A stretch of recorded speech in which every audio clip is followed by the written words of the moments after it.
நாம் இன்னைக்கு புதுமுக இயக்குனர் ஏஆர் ராகவேந்திரா எழுதி இயக்கியிருக்கிற மாயாக்கூத்து அப்படின்ற தமிழ் படத்தோட ரிவ்யூ பார்க்க போகிறோம். இந்த படத்தோட ட்ரெய்லர் பார்த்துருந்தேன். கதையே ரொம்ப வித்தியாசமாக இருந்தது. ஒரு எழுத்தாளர் கதை எழுதுகிறாரு. அவர் எழுதுகிற கதையிலேருந்து கேரக்டர்ஸ்லாம் அவரை டார்ச்சர் பண்ணுற மாதிரி.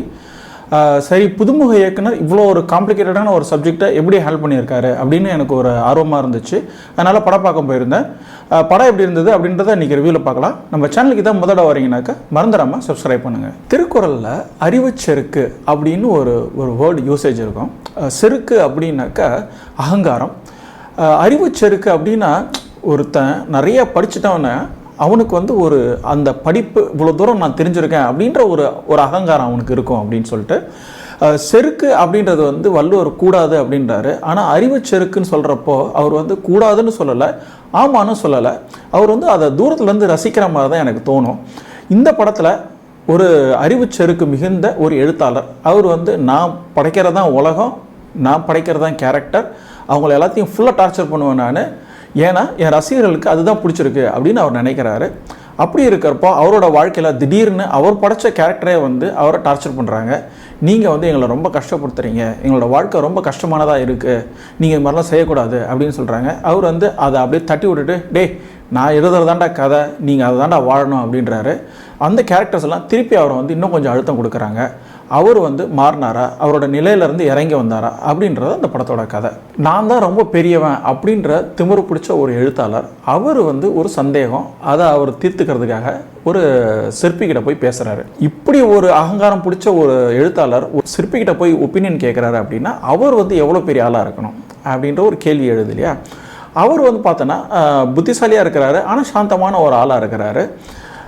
அவர் இந்த எழுத்தாளருக்கு அவரோட கருத்துக்களை சொல்கிறாரு. அவருக்கு ஏற்பு இல்லை, இருந்தாலும் காட்சி அப்படியே நகர்ந்து போகுது. அப்போது அந்த சிற்பியை பார்க்குறப்போ எனக்கு இந்த கேரக்டர் எங்கேயோ பார்த்துருக்கோமே அப்படின்னு எனக்கு தோணுச்சு. ஐயையோ அப்படின்னு ஒரு பாட்டு பருத்தி வீரனில் வரும். அதில் ஒரு 45 செகண்ட் ஒரு ஊர்நாட்டம் கேரக்டர் வரும். அந்த கேரக்டர் இவர் தான் அப்படின்றது எனக்கு தெரிஞ்சிச்சு. அப்போ எனக்கு என்ன தோணுச்சு அப்படின்னா, சப்கான்ஷியஸாக அவரை நான் ஒரு ஊர்நாட்டம் அப்படின்னு நான் ரெஜிஸ்டர் பண்ணி வச்சுருக்கிறேன். அப்படி இருந்தாலும் இந்த படத்தில் அவர் பார்த்த உடனே இந்த எழுத்தாளருக்கு ஒரு மரியாதைக்குரிய ஒரு பொசிஷனில் இருக்கிற ஒரு சிற்பியாக என்னால் ஏற்றுக்க முடிகிற அளவுக்கு அவரோட பர்ஃபார்மன்ஸ் இருந்திருக்கு அப்படின்னா அவர் எப்படி பண்ணியிருந்திருப்பார் அப்படின்னு எனக்கு தோணுச்சு. ரொம்ப ஆச்சரியமாகவும் இருந்துச்சு. ஏன்னா அவர் டைலாக் டெலிவர் பண்ணுறதுக்கு முன்னாடியே அவர் மேலே எனக்கு ஒரு நம்பிக்கை வந்துருச்சு. ஓகே, இவர் எழுத்தாளர் விட ஒரு படி மேலே இருக்கிற ஒரு ஆள் அப்படின்ற ஒரு நம்பிக்கை எனக்கு வந்துச்சு. அது அவர் body language plus costume design ரெண்டுத்துலையுமே பண்ணியிருந்துருக்கிறாங்க. ரொம்ப அருமையான பர்ஃபார்மன்ஸ். இப்படி ஒரு பர்ஃபார்மராக இந்த படத்தில் ஃபுல்லாக யூட்டிலைஸ் பண்ணலையோ அப்படின்னு கூட எனக்கு தோணுச்சு. இந்த படத்தில் ரவுடி கேரக்டரில் சாய்தீனா பண்ணியிருக்கிறாரு. அந்த ரவுடி பல கொலைகளை செஞ்சுட்டு சுற்றிட்டு இருக்கிறாரு. திடீர்னு அவனுக்கு ஏதோ ஒரு விஷயம் டிஸ்டர்ப் பண்ணுது. அதனால் ஜோசியக்காரனை போய் பார்க்கறதுக்காக போகிறாரு. ஜோசியக்கார் சோழியை குளிக்கு போட்டு அவர் ஒரு ஏதோ ஒன்று சொல்ல வராரு. அதை நிப்பாட்டிட்டு, நான் இது மாதிரி எங்கள் வீட்டில் என் ஒய்ஃப்கிட்ட கொஞ்சம் கோபமாக பேசிட்டேன், அவள் நீ 49 கொலை பண்ணியிருக்கிற, முடிஞ்சால் ஒரு கோழியை பிடிச்சி கொண்டு வா அப்படின்னு சொல்லிட்டா அப்படின்னு சொல்கிறப்போ அந்த அவள் சீரியஸாக போயிட்டு இருந்தாலும் அந்த டைலாகு நம்மளுக்கு அதை பார்க்குறப்போ ரொம்ப காமெடியாக இருக்கும்.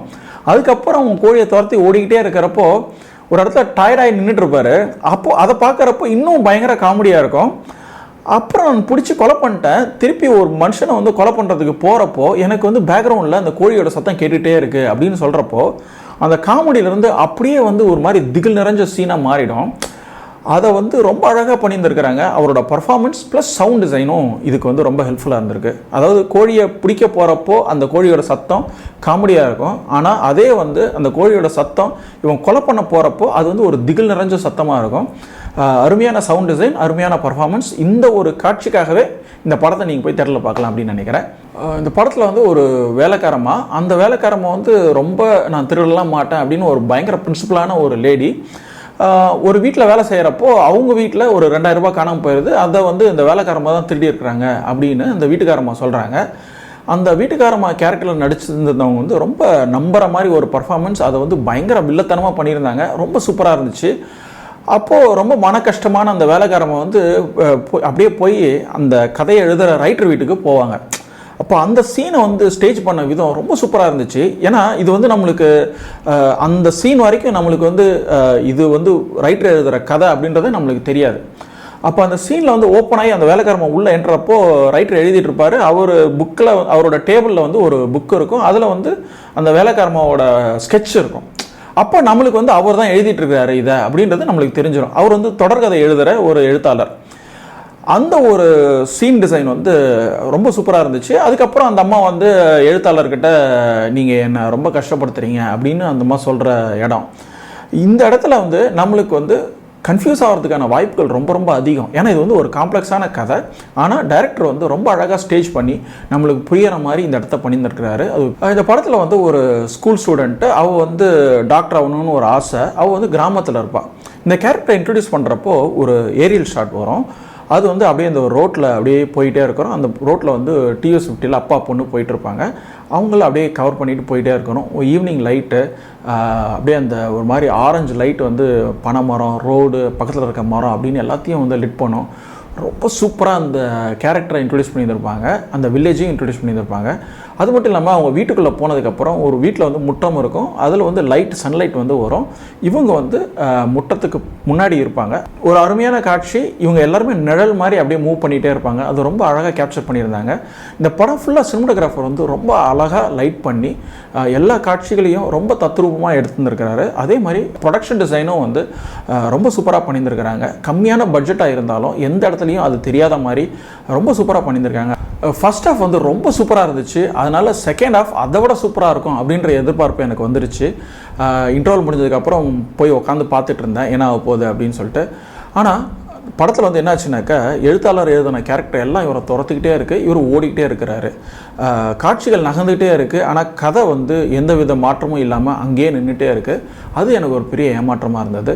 அதே மாதிரி காட்சிகளும் வந்து ஒரு இன்ட்ரெஸ்டிங்கான விதத்தில் அமைக்கப்படலையோ அப்படின்னு கூட எனக்கு தோணுச்சு. இந்த படத்தோட ஸ்டார்டிங்கில் அந்த எழுத்தாளர் ஒரு நிலையில் நிற்கிறாரு. நான் தான் எழுத்தாளர், நான் சொல்கிறது தான் கதை அப்படின்னு சொல்கிறாரு. அப்போ செகண்ட் ஹாஃபில் அந்த கேரக்டர்லாம் டார்ச்சர் பண்ணுறப்போ அவரோட மனமாற்றத்தை கொஞ்சம் கொஞ்சமாக கிராஜுவலாக நம்மளுக்கு இன்ட்ரடியூஸ் பண்ணாமல் கடைசி வரைக்கும் அவர் வந்து நான் மாறமாட்டேன்னு சொல்லிகிட்டே இருக்கிறாரு. திடீர்னு கிளைமேக்ஸில் வந்து புஷ்குன்னு மாறிடுறாரு. அது வந்து ஒரு மாதிரி புஷ்ஷுன்னு நம்மளுக்கு போயிடுது. ஏன்னா இது வந்து நம்மளுக்கு வந்து ஒரு ஸ்டண்ட் படத்தில் வந்து ஒர்க் ஆகும்.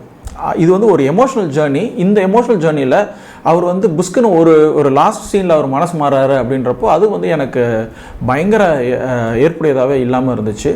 அதுவும் இல்லாமல் இந்த எழுத்தாளராக நடித்த அவரோட பர்ஃபார்மன்ஸ் வந்து ரொம்ப ஃப்ளாட்டாக இருந்தது. செகண்ட் ஹாஃபில் ஒரு சில இடங்களில் ரொம்ப அமைச்சராகவும் இருந்துச்சு.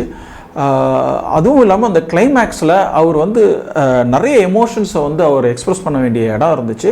அதுலேயும் வந்து அந்த அளவுக்கு அவரால் எக்ஸ்ப்ரெஸ் பண்ண முடியல. அது இந்த கேரக்டர், இந்த படத்தோட கதைக்கு பெரிய ட்ராபேக்காக இருந்தது. அதனால் ஓவராலாக எனக்கு செகண்ட் ஹாஃப் வந்து எனக்கு வந்து நம்புற மாதிரியும் ஏற்புடையதாகவும் இல்லாமல் போயிடுச்சு. சரி அனிபால், இந்த படம் எப்படி இருந்தது அப்படின்னு கேட்டிங்கனாக்கா, இந்த படத்தோட கதை ஒரு புதுவிதமான கதையாக இருந்துச்சு. அதை ஒரு இன்ட்ரெஸ்டிங்கான விதத்தில் சொல்ல ட்ரை பண்ணியிருந்துருக்கிறாங்க. ஃபர்ஸ்ட் ஆஃப் ஸ்க்ரீன் பிளே ரொம்ப அருமையாக அமைச்சிருந்துருக்கிறாங்க. ஒவ்வொரு கேரக்டரையும் இன்ட்ரடியூஸ் பண்ண விதம், அந்தந்த கேரக்டரோட பிரச்சனையை சொன்ன விதம் எல்லாமே நம்ப தகுந்த மாதிரி இருந்துச்சு. அதே மாதிரி அந்த கதாசிரியரை அவர் படைத்த கேரக்டர் வந்து பார்க்குற இடத்த தெளிவாக எடுத்திருந்தாங்க. அது ஒரு பெரிய பலம் அந்த படத்துக்கு. ஃபர்ஸ்ட் ஆஃப் இவ்வளோ சூப்பராக வந்திருக்கு, செகண்ட் ஆஃப் இதை விட சூப்பராக இருக்கும் அப்படின்னு எதிர்பார்த்துருந்தேன். எனக்கு ரொம்ப பெரிய ஏமாற்றம் காத்துட்டு இருந்தது. ஏன்னா காட்சிகள் ஓடிக்கிட்டே இருந்தாலும் கதை அங்கேயே நகராமல் நின்றுட்டே இருந்துச்சு. அது ஒரு பெரிய ஏமாற்றமாக இருந்தது எனக்கு. கதாசிரியராக நடித்தவரோட பர்ஃபார்மன்ஸ் அந்தளவுக்கு நம்புற மாதிரி செகண்ட் ஹாஃபில் இல்லாமல் போனது கூடுதல் ஏமாற்றம். இப்படி இருந்தாலும் இந்த படத்தோட கதை அருமையாக இருந்தனால நீங்கள் நல்ல கதைகளை என்கரேஜ் பண்ணக்கூடிய தமிழ் பட ரசிகராக இருந்தீங்கன்னாக்கா அவசியமாக இந்த படத்தை தேட்டரில் பார்த்து என்ஜாய் பண்ணுங்கள். அப்படி இல்லைன்ற பட்சத்தில் ஓடிடியில் பார்த்து என்ஜாய் பண்ணலாம். இன்னொரு நாள் இன்னொரு ரிவ்யூவோட சந்திப்போம். அது வரைக்கும்